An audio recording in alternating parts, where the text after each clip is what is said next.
जय महाराष्ट्र। प्रणीति शिंदे महाराष्ट्र में आने वाले चुनाव में इंडिया गठबंधन की तरफ से मुख्यमंत्री चेहरा हो सकती हैं। जिस तरह से प्रणीति शिंदे सोलापुर से सांसद बनी हैं और महाराष्ट्र कांग्रेस के वर्किंग अध्यक्ष भी हैं, तो मैं ये समझता हूँ कि उनके मुख्यमंत्री चेहरा भी बनने की पूरी संभावनाएं हैं। अपने पिता श्री सुशील कुमार शिंदे जी की तरह वह भी महाराष्ट्र की मुख्यमंत्री बन सकती हैं। आज हम बता रहे हैं कि अभी हाल ही में महाराष्ट्र में लोकसभा के चुनाव संपन्न हुए हैं और अभी विधानसभा चुनाव बाकी हैं, जो कि अक्टूबर नवंबर में होने हैं। अभी जो लहर है उसको देखते हुए मैं ये कह सकता हूँ, यह दावा कर सकता हूँ कि आने वाले चुनाव में इस पार्टी को ज़्यादा सीटें मिलेंगी। इस पार्टी को ज़्यादा सीटें मिलने का अनुमान है, हम ये अनुमान लगा सकते हैं। आइए अब हम देखते हैं कि 2019 से हुए चुनावों के एक नतीजों के आंकड़े। 2019 में जो लोकसभा चुनाव हुए उसमें एनडीए को 43 सीटें मिली थी और जो यूपीए गठबंधन था उसको सिर्फ 5 सीटें मिली थी। उस समय एनडीए में उद्धव ठाकरे की शिवसेना साथ थी। और अगर हम बात करें पार्टी की तो अलग अलग सीटों की, तो भाजपा को 23 सीटें मिली थी, शिवसेना को 18 सीटें मिली थी। इसको मिलाकर कुल अन्य को मिलाकर 43 सीटें हो गई थी। और उसके 4 महीने बाद जो विधानसभा इलेक्शन हुए उसमें भी एनडीए ने सरकार बनाई और जो एनडीए को जो सीटें मिली वह कुल 288 सीटों में से 161 सीटें मिली थी। और इन 161 सीटों में से बीजेपी को 105 सीटें मिली, शिवसेना को 56 सीट मिली।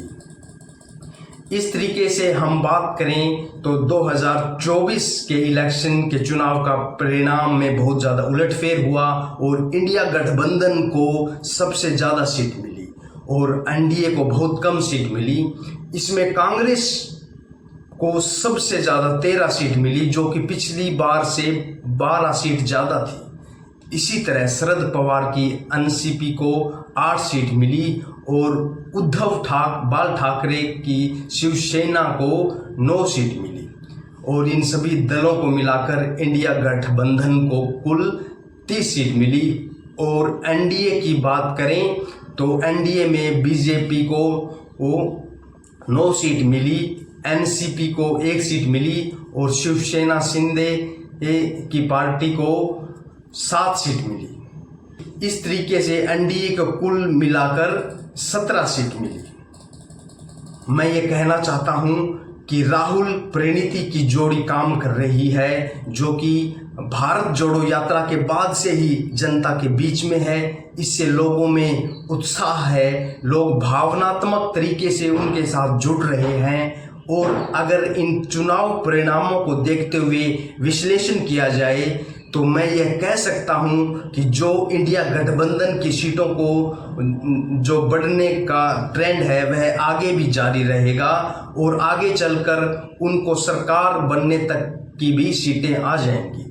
और इन ट्रेंड से ये साबित हो जाता है कि इसमें कांग्रेस पार्टी ही सबसे बड़ी पार्टी होने जा रही है महाराष्ट्र में आने वाले विधानसभा चुनाव में, क्योंकि सबसे ज़्यादा सीट लोकसभा चुनाव में कांग्रेस ने ही जीती हैं।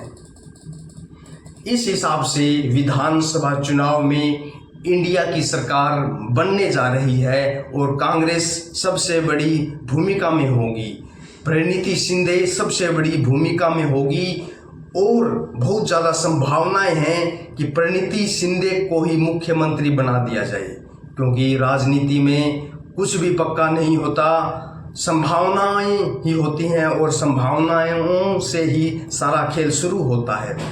प्रणीति शिंदे में वह जज्बा है जो कांग्रेस को महाराष्ट्र में लंबे समय तक सरकार में रख सकता है, सरकार को जीवित रख सकता है, कांग्रेस को जीवित रख सकता है। जय भारत।